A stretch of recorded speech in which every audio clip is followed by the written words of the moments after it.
Halo teman-teman, assalamualaikum warahmatullahi wabarakatuh. Bersama saya lagi di sini ya, Sam Udin di Karisma Channel pastinya. Kita mau kasih informasi sama kalian tentang laptop yang cukup tipis, tapi dia powerful banget karena dia menggunakan prosesor yang high performance dari prosesornya.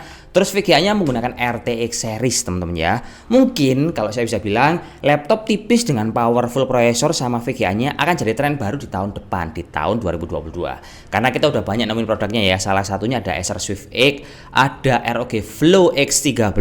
Itu semuanya menggunakan VGA RTX series meskipun dia semua dirakit dalam komponen komputer yang menurut saya tipis laptopnya.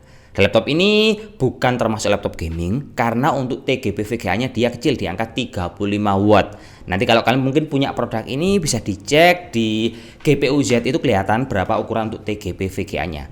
Tapi menurut saya dengan munculnya laptop jenis baru seperti ini yang tipis cukup powerful itu akan jadi solusi cerdas buat kalian yang memang kerjaannya kerja berat. Mungkin atau orang yang suka desain atau mungkin kalian suka gaming tapi tidak mulu-mulu buat gaming. Ini akan jadi cuma satu solusi, beli satu laptop tapi untuk semua kebutuhan. Karena juga saya yakin, kalian nggak cuma punya satu laptop untuk berbagai kebutuhan. Contohnya ya, pengen main gamenya enak, pakai laptop gaming. Tapi begitu masuk kantor, beli laptop lagi buat enak kerja yang dibawa kemana-mana cukup enteng.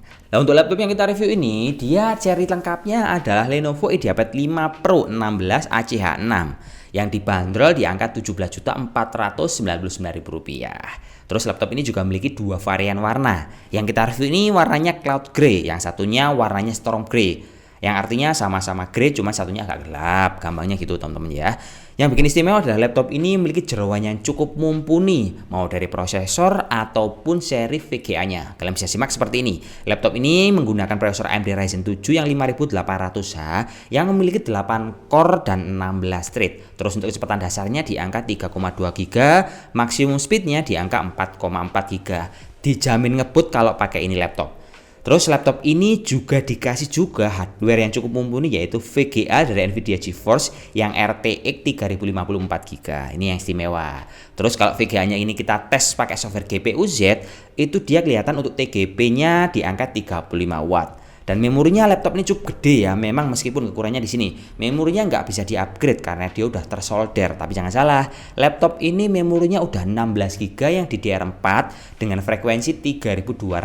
Saya yakin kalian yang menggunakan prosesor Ryzen 7, RTX series dan RAM 16 GB, ini kalau buat game musuh enak mentok kanan ini bro.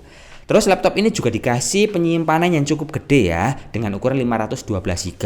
Memang dia nggak ada slot tambahan. Jadi kalau kalian pengen nambahkan penyimpanan, itu kalian harus nyopot SSD bawaan diganti dengan ukuran yang lebih gede. Terus penyimpanannya sendiri, kalau kita tes pakai Crystal Dismark itu dia speednya ada di angka kecepatan baca dan tulisnya 3569 sama 2986. Untuk komponennya laptop ini menggunakan SSD dari merek Samsung. Serta dikasih juga untuk softwarenya yang paling baru sekarang ini yaitu Windows 11 serta Office Home 2021. Kira-kira ini kalau kalian beli, cocok nggak laptop ini? Cocoknya dibuat apa sih? Ngantor enak, ngegame cocok, buat konten juga nyaman. Karena laptop ini dikasih layar yang cukup enak pas kita pakai berlama-lama. Dia laptop ini kan layarnya itu gede ya, dengan ukuran 16 inch, dia Wahoo XGA dengan resolusi 2K, angka tepatnya itu di angka 2560 x 1600. Laptop ini panelnya IPS dengan kecerahan layar di angka 350 nits teman-teman ya. Jadi cukup terang dan nyaman untuk dipakai. Terus laptop ini juga dia udah anti glare dan refresh rate-nya kelihatan kalau ini bukan laptop gaming. Dia refresh rate-nya di angka 60 Hz. Sama yang nyaman sekali adalah laptop ini sudah memiliki akurasi warna 100% sRGB dan dia masih dikasih juga untuk sertifikasi dari TÜV Rheinland. Nah, gimana? Hardware-nya istimewa, layarnya cukup lega sekali pas kita pakai. Nah ini bro, yang perlu kalian buat catatan pas mau beli produk ini adalah dari segi bobotnya. Ini laptop memang kelihatan tipis, tapi kalau kalian angkat cukup kerasa juga ya bobotnya di angka 1,9 kilo. Karena laptop ini berbahan material dari aluminium mulai dari cover luar sini, cover bagian atas keyboard maupun cover bagian bawah. Cuman efek sampingnya kalau kalian pakai laptop yang material casingnya dari aluminium pasti kelihatan premium abis, sama seperti komputer punya MacBook. Wah, ini pasti laptop mahal. Itu adalah efek samping kalau material casingnya dari aluminium. Kan bobotnya juga lumayan. Tapi kalau kalian bandingkan sama punyanya laptop gaming, ini akan jauh lebih enteng, bro. Laptop gaming itu bobotnya rata-rata di atas 2,2 kilo, belum chargernya juga. Ngomong-ngomong charger, laptop ini chargernya juga tipis loh ya. Dia chargernya itu bobotnya di angka 800 gram, serta untuk dayanya dia di angka 135 watt. Nah itu cukup nyaman sekali kalian tenteng kemana-mana. Laptopnya bobotnya 1,9 kilo, chargernya 800 gram, ya kira-kira bawa 2 kilo, ditenteng kemana-mana, nggak terlalu berat dibandingkan laptop gaming. Terus laptop ini juga masih memiliki kelebihan yang lain, yaitu di sektor kamera. Kameranya ini cukup unik, dia resolusinya 720 pixel HD dan bisa kalian manfaatkan untuk password kalian. Keren kan kameranya? Jelas lah, laptop premium pasti keren fitur-fiturnya. Oke, saya mau lanjut lagi ngomongin keyboard yang ada pada laptop ini. Nah, laptop ini kan dia memiliki keyboard yang ukurannya full size, ada numeric padnya, dan ada backlight keyboard yang warna putih, dan kita bisa setting untuk 3 kecerahan warna dengan tombol function serta tombol spasi. Yang nyaman lagi adalah laptop ini untuk tombol powernya terpisah, tidak jadi satu sama keyboard. Ini nilai plus menurut saya teman-teman ya. Terus untuk entertainment, laptop ini juga cukup nyaman ya, karena dia dikasih audio dari Dolby Atmos, yang artinya kalau kalian mau dengerin entertainment entah musik ataupun kalian nonton movie, audionya akan istimewa di telinga kalian. Terus kita lanjut lagi ke bagian bawah, yaitu touchpad-nya. Touchpad di sini dia cukup responsif teman-teman ya. Terus kalian juga bisa menyeting untuk touchpad-nya itu ke dalam settingan Lenovo Vintage pada input and accessories. Kalian bisa menyeting untuk sensitivitas touchpad-nya dan mouse control-nya di sini. Itu cukup diperhatikan ya sama Lenovo ya, meskipun cuma touchpad aja. Kalau untuk konektivitas, laptop ini dibilang lengkap, ya lengkap, tapi tetap ada kurangannya juga. Sekelas laptop yang harganya 17 jutaan, dia dikasih port konektor yang cukup lengkap. Ada 2 buah port USB tipe A yang 3.1 sama 3.2, ada juga port card reader yang 5.1, ada juga port HDMI untuk kalian manfaatkan buat presentasi, serta USB Type-C. Kalau untuk chargernya, dia modelnya USB teman-teman ya. Dan kalian bisa manfaatkan untuk DisplayPort juga ke dalam USB di laptop ini. Nah, kalau laptop ini buat gaming gimana? Nyaman sekali bro ini bro, karena dia layarnya gede 16 inch, resolusi 2K, terus dia juga dipakai prosesor sama VGA yang cukup mumpuni. Tapi kalau ditanya gini, pengalaman panasnya gimana mas? Nah, laptop ini cukup nyaman dipakai, panas tetap ada, tapi nggak overheat sampai berlebih gitu. Jadi akan tetap playable kalau kalian main game berlama-lama di laptop yang tipis dari Lenovo ini. Terus laptop ini kalau secara konektivitas dia juga nyaman ya, karena dia dibekali dengan WiFi 6 juga. Dan kita akan compare nih laptop, kita compare sama punyanya ROG Philips X13 kemarin. Kira-kira better mana antara Ryzen 9 atau Ryzen 7-nya punya Lenovo ini? Kalian simak seperti ini angka-angkanya teman-teman ya.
Nah, kalau kita simpulkan, laptop ini memang bukan dibuat untuk gaming. Memang kelihatan sekali jeroannya cukup mumpuni untuk pakai game AAA.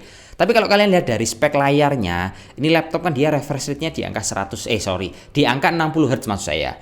Itu menandakan ini laptop memang buat kerja produktif tapi tetap bisa game nyaman ya. Karena kalau kita lihat dari jeroannya, Ryzen 7 seri H series plus RTX 3050 4GB.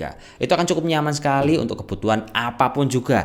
Kalian kerja nyaman, ditenteng kemana-mana enteng, terus buat desain juga oke karena layarnya dia 16 in, resolusinya juga udah 2K plus akurasi layarnya di angka 100% sRGB. Kurang apa? Mungkin menurut saya kurang murah aja. Siapa tahu Lenovo ngasih produk lagi yang speknya lebih rendah, mungkin Ryzen 5 tapi harganya 13 jutaan. Kita tunggu aja inovasinya dari Lenovo. Yang pasti saya akan tetap ngasih informasi sama kalian biar kalian benar-benar dapat produk yang murah tapi cukup mumpuni untuk beberapa tahun ke depan. Sampai jumpa lagi bersama saya Samudin di video yang selanjutnya pastinya. Wassalamualaikum warahmatullahi wabarakatuh dan salam jos.